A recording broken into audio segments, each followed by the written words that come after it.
જો તમે અમારી ચેનલ હજી સુધી સબસ્ક્રાઇબ ના કરી હોય તો અહીં આપેલ સબસ્ક્રાઇબ બટન પ્રેસ કરી ચેનલને સબસ્ક્રાઇબ કરો અને બાજુમાં આપેલ બેલ બટનને દબાવી નોટિફિકેશન ઓલ કરો, જેથી અમારા દ્વારા આવતી તમામ અપડેટ સૌથી પહેલાં આપને મળે. વિદ્યાર્થી મિત્રો, નવા પ્રકરણમાં તમારું સ્વાગત છે. પ્રકરણ 9 જમીન.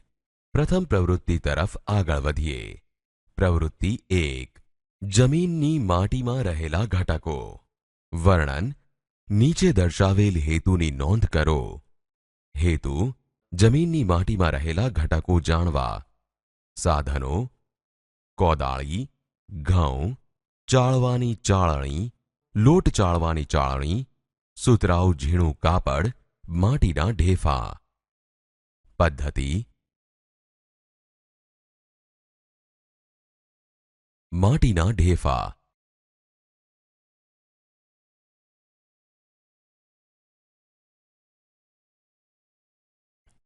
જમીનની માટીમાં ઘણા ઘટકો રહેલા છે. જમીનમાંથી માટીને ચાળતા જુદા જુદા ઘટકો મળે છે. આ માટે આપણે માટીના ઢેફા લીધા છે. ઘઉં ચાળવાની ચાળણી, લોટ ચાળવાની ચાળણી, સુતરાઉ કાપડનો ટુકડો, માટીના ઢેફા.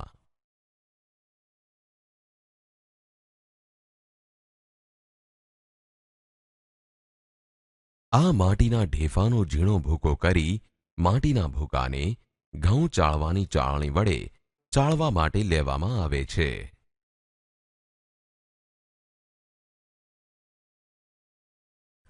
ઘઉં ચાળવાની ચાળણી વડે ચાળતા ચાળણી ઉપર કાંકરા વધે છે અને માટીનો ઝીણો ભૂકો એટલે કે માટીના બાકીના ઘટકો નીચે પડે છે.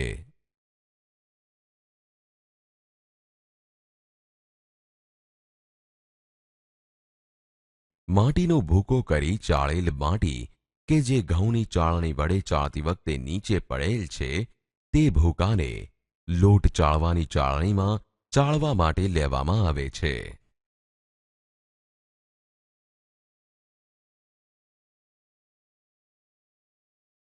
લોટ ચાળવાની ચાળણી વડે ચાળતા ચાળણી ઉપર રેતી વધે છે અને ચાળણીની નીચે માટીનો ઝીણો ભૂકો પડે છે. લોટ ચાળવાની ચાળણી વડે ચાળતી વખતે નીચે પડેલ છે તે ભૂકાને સુતરાઉ કાપડમાં ચાળવા માટે લેવામાં આવે છે.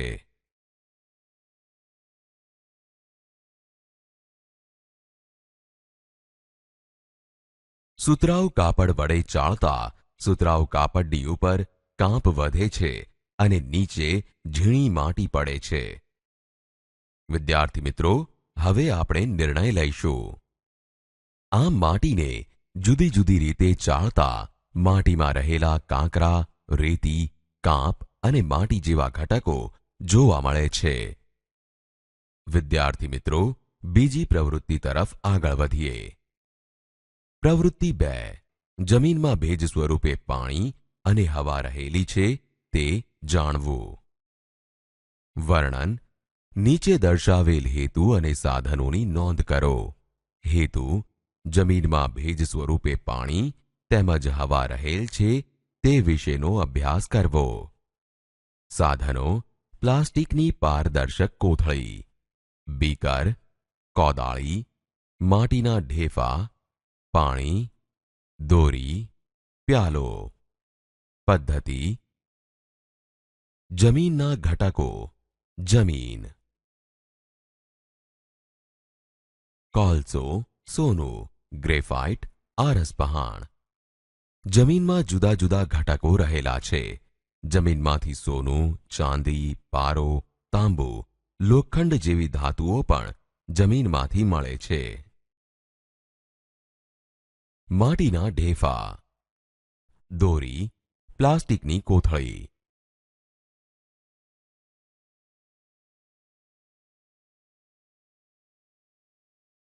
એકાદ બે ઢેફાને પ્લાસ્ટિકની કોથળીમાં મૂકવામાં આવે છે.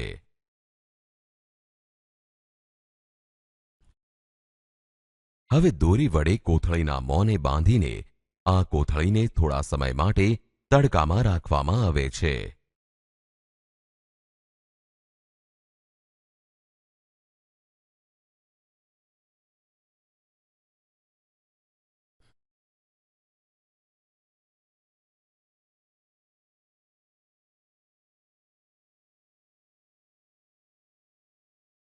થોડા સમય બાદ કોથળીનું અવલોકન કરતા માલુમ પડે છે કે પારદર્શક કોથળીની અંદર ઉપરના ભાગમાં પાણીના ટીપા બાજેલા દેખાય છે.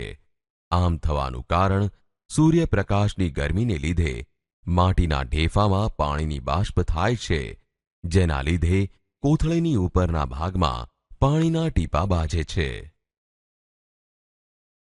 માટીનું ઢેફું, બીકર.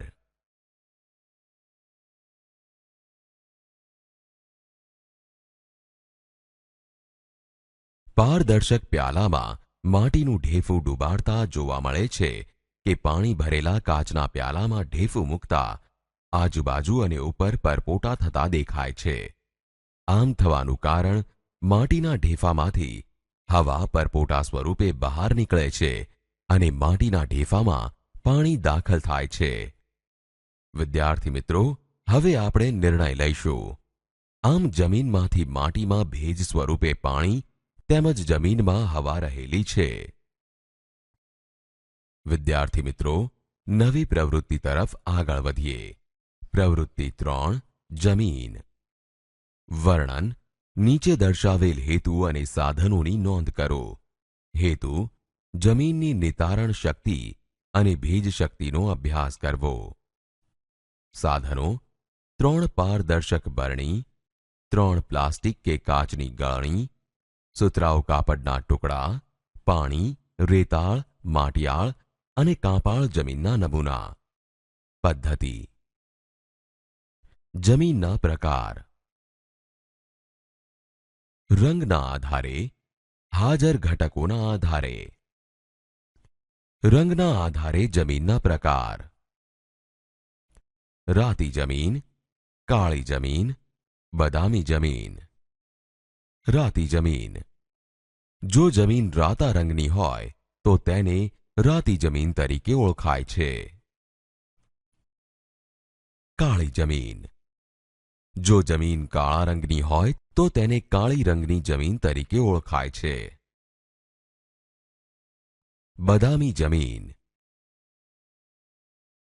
જો જમીન બદામી રંગની હોય તો તેને બદામી રંગની જમીન તરીકે ઓળખાય છે. હાજર ઘટકોના આધારે. હાજર ઘટકોના આધારે જમીનના પ્રકાર: રેતાળ જમીન, માટિયાળ જમીન, કાંપાળ જમીન.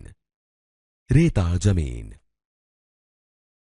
જે જમીનમાં રેતીનું પ્રમાણ સૌથી વધુ હોય તે જમીનને રેતાળ જમીન કહે છે. આવી જમીનના કણો તરત જ છૂટા પડી જાય છે. વરસાદ પછી આવી જમીન તરત જ સુકાઈ જાય છે. માટિયાળ જમીન. જે જમીનમાં માટીનું પ્રમાણ સૌથી વધુ હોય તે જમીનને માટિયાળ જમીન કહે છે. વરસાદ પડતા આવી જમીન ચીકણી અને લપાસણી બને છે. ભેજ વિનાના હવામાનમાં આ જમીન એકદમ કઠણ થઈ જાય છે અને તેમાં તિરાડો પડે છે. કાંપાળ જમીન. જે જમીનમાં કાંપ કે સેન્દ્રિય પદાર્થોનું પ્રમાણ વધુ હોય તેને કાંપાળ જમીન કહે છે. કાંપાળ જમીન ફળદ્રુપ હોય છે. પદ્ધતિ: પારદર્શક બરણી, પ્લાસ્ટિક કે કાચની ગાળણી, સુતરાઉ કાપડના ટુકડા, રેતાળ, માટિયાળ અને કાંપાળ જમીનના નમૂના.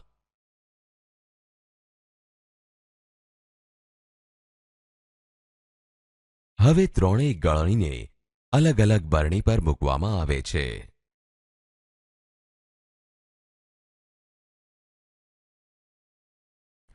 હવે આ ત્રણેય ગળણી પર ભીના સુતરાઉ કાપડના ટુકડા મૂકવામાં આવે છે.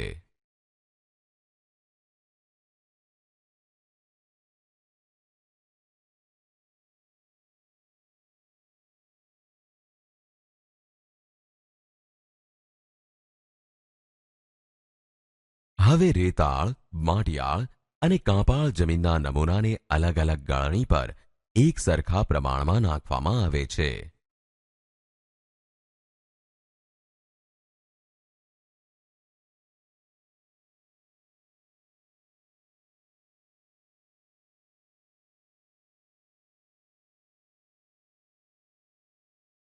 હવે ત્રણેય બરણીમાં સરખા પ્રમાણમાં પાણી રેડવામાં આવે છે.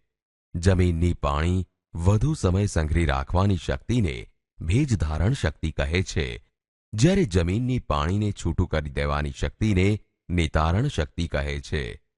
જુદી જુદી જમીનની ભેજધારણ શક્તિ અને નિતારણ શક્તિ જુદી જુદી હોય છે.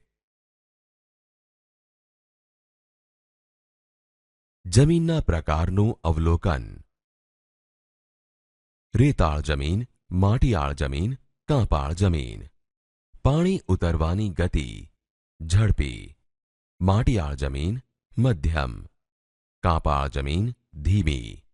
બરણીમાં પાણીનું સ્તર વધુ, મધ્યમ, ઓછું. ગળણી પર માટીમાં સંગ્રહાયેલ પાણી ઓછું, મધ્યમ, વધુ.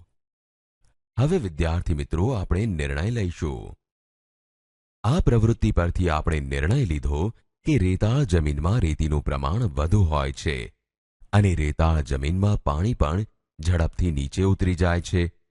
માટિયાળ માટીના કણોનું પ્રમાણ વધુ હોય છે. તેની નિતારણ અને ભેજધારણ શક્તિ વધારે હોય છે. કાંપાળ જમીનમાં કાંપનું પ્રમાણ વધારે હોય છે, જેથી તેમાં વધારે પાણી સંગ્રહાય છે.